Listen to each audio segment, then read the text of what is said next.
All right, everyone, we're back for another series of Disney movie collections. Go ahead, Rob. Hi, everyone. There you go. I was about to say, you can say hi. Hi, everyone. Hello. And we have, count them up, we have 6 movies to show, just like last time. We have the 1994 VHS of The Fox and the Hound. We have a trilogy here. We have Aladdin, The Return of Jafar, and Aladdin and the King of Thieves. A trilogy? We have a little fun fact about Aladdin, don't we? We do, and we'll get to it as soon as we show the opening to it. And we have the Gold Classic Collection VHS of my favorite movie of all time, The Rescuers Down Under, and Honey, We Shrunk Ourselves. Did somebody say The Rescuers Down Under? I did, yeah. We're gonna show the not Joanna A. We're gonna show the Gold Classic Collection opening to that. But in any case, I have shown the openings to Honey, I Blew Up the Kid, and we're about to see the opening of Honey, We Shrunk Ourselves. I will show the opening to Honey, I Shrunk the Kids in a future video. But for right now, let's start with The Fox and the Hound. This is the last Disney animated feature to be released in the Black Diamond series, which was in March of 1994. We have the green FBI warnings and a preview for The Lion King on here. Now, some copies, early copies of The Fox and the Hound just have the Lion King trailer and not the Return of Jafar trailer. This copy does have the trailer for The Return of Jafar. Wow. Yep. I even remember where I bought the, I even remember where I got the VHS of The Fox and the Hound. It was at Kmart back in the spring of 1994. Wow. Indeed. And then, of course, this is also the last Disney full-length animated feature to have the Buena Vista logo at the beginning before they switched to the Walt Disney Pictures logo, starting with the Black Cauldron. Speaking of the Black Cauldron, a certain somebody butchered that. Somebody with the initials JK. Jeffrey Katzenberg. And then you have your lilac blue feature presentation logo, the distorted Walt Disney Classics logo, and then, as mentioned, the Buena Vista logo, which you're about to see right now. And then, of course, The Fox and the Hound came out in the same year as Raiders of the Lost Ark, along with other movies such as Porky's. Woo. Yeah, indeed. And then this movie came out a year before E.T. the Extraterrestrial. Oh, right on. Classic.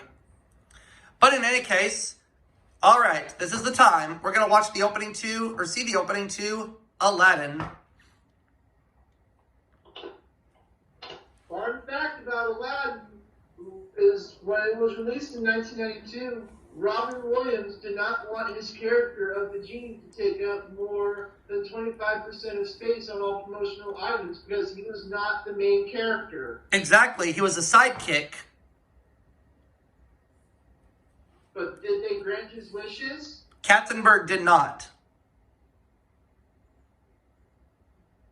As a result, he had a falling out with the Walt Disney Company and did not return to voice the genie in Return of Jafar. However, what happened after the Return of Jafar? I'm sorry? What happened after the Return of Jafar? A public apology was offered by Joe Roth, and he agreed to pay Robin Williams $1 million to voice the genie in Aladdin and the King of Thieves. Which Williams wholeheartedly accepted the apology and accepted the salary. God bless Joe Roth. God bless Joe Roth and God bless Robin Williams. May he rest in peace.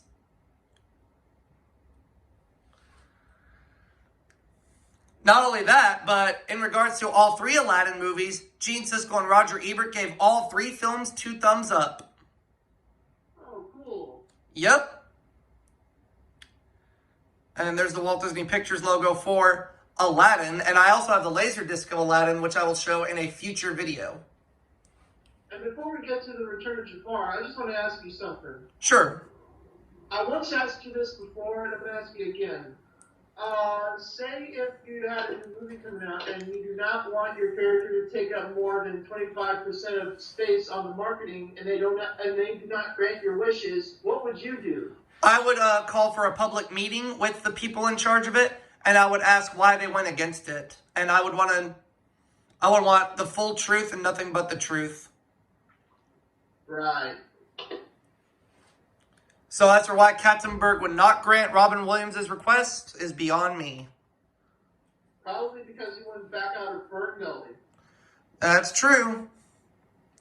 But thanks to Joe Roth, Robin Williams and the Walt Disney Company made amends. Speaking of Joe Roth, wasn't he a co-founder of a certain movie studio? Caravan Pictures with Roger Birnbaum. Cool. Yep. And then on the Return of Jafar VHS, just like the Aladdin, we have a trailer for The Lion King. And then we have 2 home video previews, one for The Nightmare Before Christmas and one for Snow White and the Seven Dwarfs.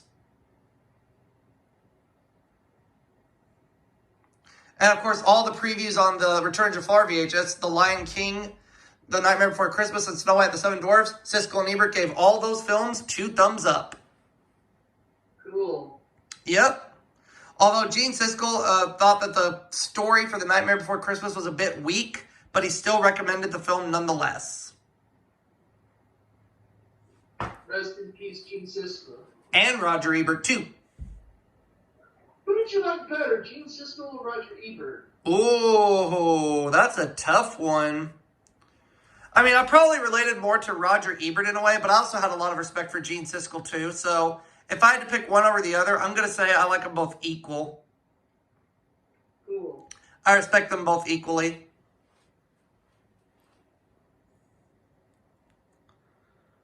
And then after the Snow White and the Seven Dwarfs preview, you have the lilac blue feature presentation logo, and then the Sorcerer Mickey Walt Disney home video logo.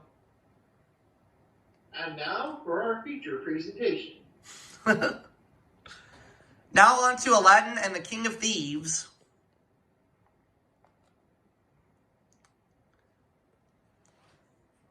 You have your green FBI warnings, of course. And then coming soon to theaters bumper with a trailer for the live-action 101 Dalmatians, written and produced by the late, great John Hughes. What were your thoughts on the live-action 101 Dalmatians? It was all right. It was pretty funny, too, but it sort of followed the original animated classic, but at the same time, they also used some similar gags to Home Alone. Hey, speaking of the live-action 101 Dalmatians... Jeff Daniels, yep. Yep, and then there's some home video previews on here. One for Muppet Treasure Island, which I know Marty Bingle likes a lot. What movie? Muppet Treasure Island. Treasure Island. I have that. And then there's another home video preview. There's one for Oliver and Company, and then there's one for James and the Giant Peach.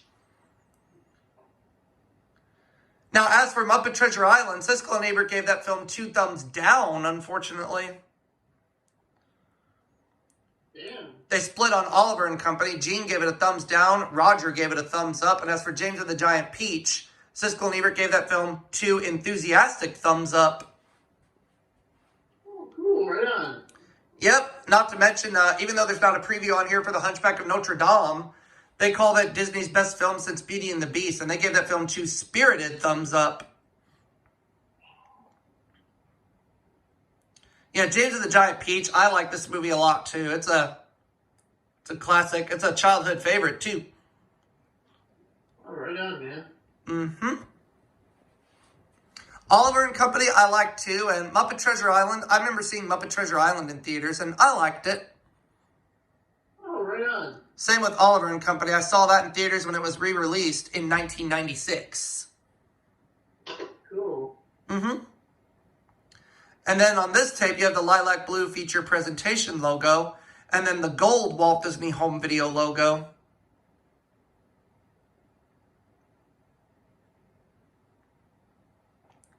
Now on to the Gold Classic Collection VHS of my favorite Disney movie of all time, The Rescuers Down Under, in which I have... You want my eggs? Mm-mm. Open your mouth. These are not Joanna eggs. Now, I also have the DVD Gold Classic Collection of The Rescuers Down Under, in which the openings are kind of different, and I'll tell you how. On the VHS, there's a theatrical preview for 102 Dalmatians, but that's not on the DVD. On the DVD, you have the previews for the Walt Disney Gold Classic Collection promo, Buzz Lightyear Star Command, and then home video previews for The Little Mermaid 2, Return to the Sea, the Tigger movie, and Toy Story 2. And then there's home video previews on the VHS of the Tigger movie. But the trailer on this copy is a little bit different than what you would see on the DVD, which I'll show the opening to the DVD soon. Afterwards, you have The Little Mermaid 2, Return to the Sea, which I've seen The Little Mermaid 2, and it's okay, but it's not as good as the first. No. They say that the first one is usually the best because it's the original. Right. And then there's a promo for the Walt Disney Gold Classic Collection on here, in which this trailer is different than from the one on the DVD. Certain movies on home video and DVD, such as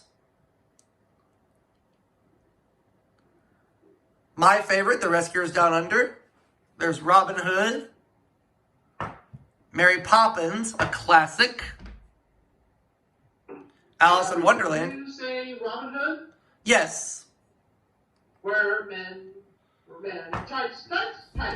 There's the feature presentation logo, and then this has the green format screen, which wasn't on the original Black Diamond tape, but it also has the Walt Disney Pictures logo, and then the start of the film. What was the first Disney VHS tape to use the green format screen?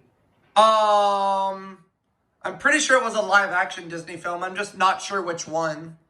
But the first animated Disney feature to have the green format screen on VHS, I'm pretty sure was The Lion King.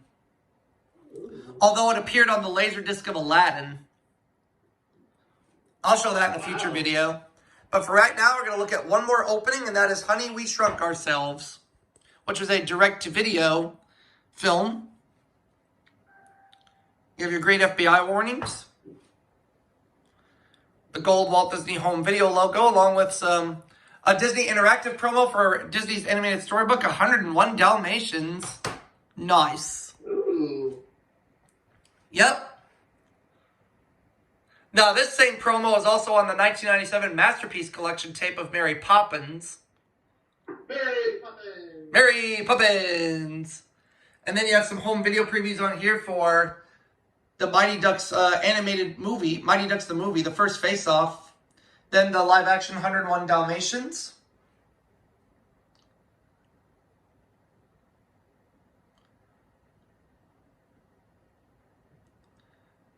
And then there's also previews for the Never Ending Story 3, starring Jason James Richter from the Free Willy movies. Oh, cool. Oh, yeah. Which, I think I have all three of them. I know I have the first Free Willy on DVD. And I have Free Willy 3. I had Free Willy 3 on Laserdisc, but I can't remember if I have the second one or not. I'm pretty sure I do. I'll have to check again after a while. Oh, and also Jack Black, comedian Jack Black, appears in the Never Ending Story 3. Oh, cool! Yeah. And then there's a home video preview for The Thief and the Cobbler, which was originally called Arabian Nights. Every movie with Jack Black is awesome. Yeah, absolutely. I had no idea that Jack Black appeared in the Never Ending Story 3 until recently. Okay. And I think this is the last preview on here.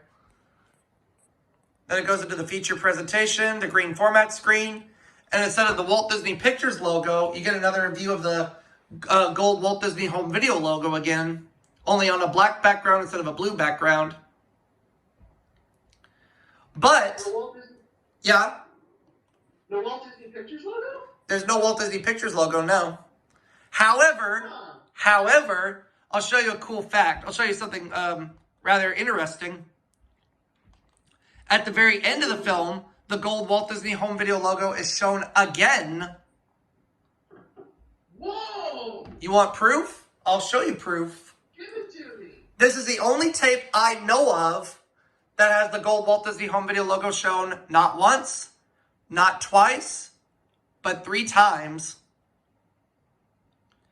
You want proof? Whoa. Here it comes.